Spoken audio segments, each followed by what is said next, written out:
২৫০০ বর্বরোচিত হামলার বিচার চেয়ে রাজপথে হিলফুল ফুজুল যুব সংঘ, কঠোর কর্মসূচির হুঁশিয়ারি। সম্প্রতি গোপালদি বাজারের থাই অ্যালুমিনিয়াম ব্যবসায়ী এবং ইসলামপুর হিলফুল ফুজুল যুব সংঘের ক্যাশিয়ার, বিশিষ্ট রক্তদাতা ও মানবিক সংগঠক জহিরুল ইসলাম দিগন্তের উপর বর্বরোচিত ও নৃশংস হামলার প্রতিবাদে ফুঁসে উঠেছে স্থানীয় সর্বস্তরের জনগণ।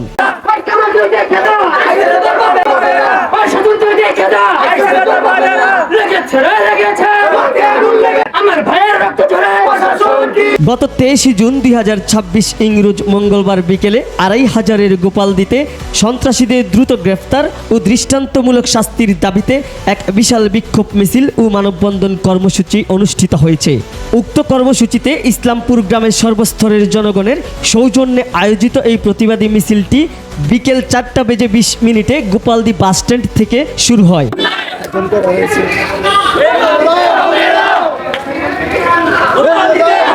এরপর মিছিলটি গোপালদি বাজারের গুরুত্বপূর্ণ 1 নং এবং 3 নং গলি প্রদক্ষিণ করে দাইরাদি রোড হয়ে টোকসাদি গ্রামে প্রবেশ করে।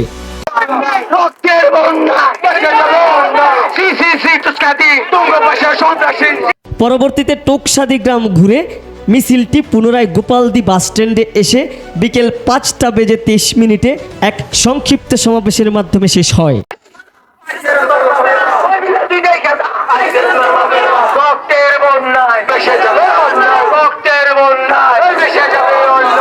উক্ত মানববন্ধন ও বিক্ষোভ মিছিলে ব্যানার হাতে ইসলামপুর গ্রামের শত শত নারী পুরুষ ও গোপালদি বাজারের বিভিন্ন ব্যবসায়ী অংশ নেন।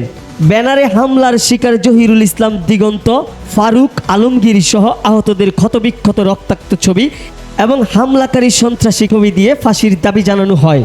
আপনারা কি চাচ্ছেন? আপনার কি হয় আহত ব্যক্তি? আমার বোন হয়, বোনের ছেলে। কালো জগৎটা আমরা চাই এলাকাতে উড়াই দিই। এই কালো জগতের জন্য আমার ছেলে পেলে খারাপ হয়ে যেতেছে। ব্যানার হাতে নিয়ে দাঁড়িয়ে আছেন কেন রাস্তায়? জহিরুল আপনার কি হয়? আমার নাতি হয়।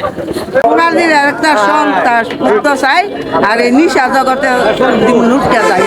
বাগিরা এই দৌড় আমাদের দেশে, আমাদের এই ব্যবসায়ী ভালো ব্যবসায়ী, হ্যাঁ বিচার আমরা আমার কাছে দিলাম।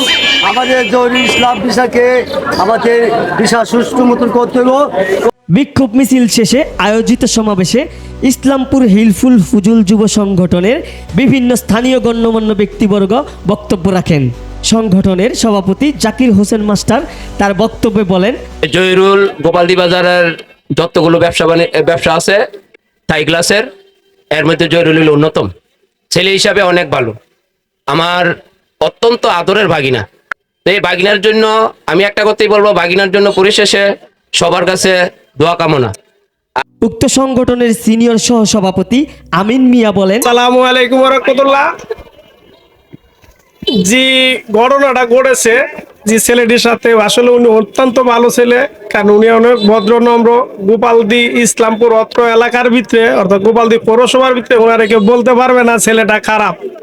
ওনার সাথে যে আচরণটা করা হয়েছে, যে সন্ত্রাসীরা যে কার্যকলাপ ওনার লগে করছে, যেভাবে মারছে, আমরা আর সুস্থ বিচার চাই।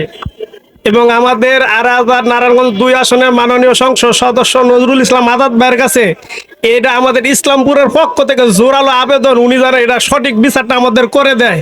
আবেদন জানাই আমাদের ইসলামপুরের পক্ষ থেকে, উনি যেন আমাদের এই বিচারটা সুস্থ দ্রুত যেভাবে সম্ভব হয় এভাবে যেন করতে পারে। আর এই সন্ত্রাসী যেমন আমাদের অত্র এলাকায় যেন এইভাবে আর কোনো হামলা কোনো নিরীহ ছেলের উপর বা কোনো মানুষের উপর করতে না পারে। সমাবেশে আরও বক্তব্য রাখেন সংগঠনের সাধারণ সম্পাদক সিরাজুল ইসলাম। আমরা শুধু জানান দিতে চাই যে সন্ত্রাসীদের স্থান আমাদের এলাকায় হবে না। আমরা জহির মামার উপর যে অতর্কিত হামলা হয়েছে, ফারুক ভাইয়ের উপর হামলা হয়েছে, আলমগীরের উপর হামলা হয়েছে, এমনি করে তিন জনের উপর হামলা হয়েছে, আরও অনেকের উপর হয়েছে। তো আমরা এটার সুস্থ বিচার দাবি করছি, সর্বোচ্চ দাবি করছি।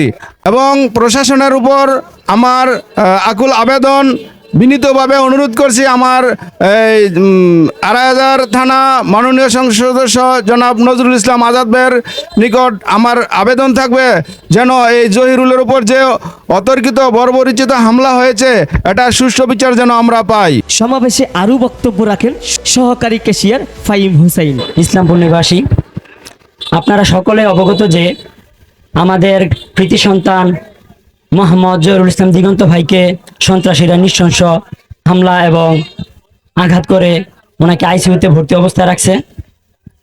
সে গোপালদি বাজারের থাই অ্যালুমিনিয়াম ব্যবসায়ী, গ্রামের রক্তদাতা, সামাজিক মানবিক কাজে সে সবসময় ছিল। সকলের উপকারে সে নিয়োজিত রেখেছে নিজেকে। আমরা সকলে সর্বপ্রথম তার জন্য দোয়া রাখবো, সে যেন আইসিইউ থেকে সুস্থ স্বাভাবিক হয়ে তার পরিবারে এবং আমাদের সবার মাঝে ফিরে আসে। আমরা সকলে যদি এই অন্যায়ের বিরুদ্ধে না দাঁড়াই তাহলে আমাদের সমাজে এই অন্যায় প্রচলিতই থাকবে।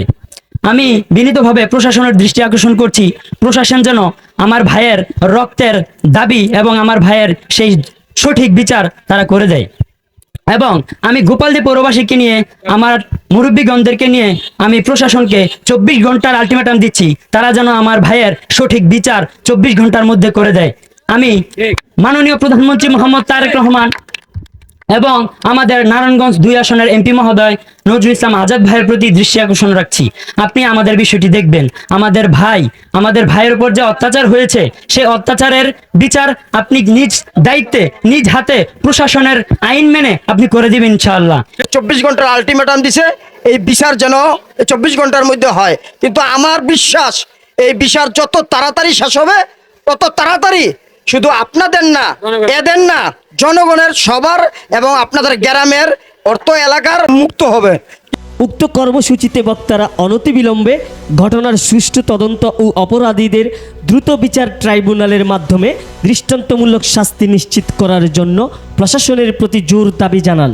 সুজন মাহমুদ, 2500-এর জনকণ্ঠ, 2500, নারায়ণগঞ্জ।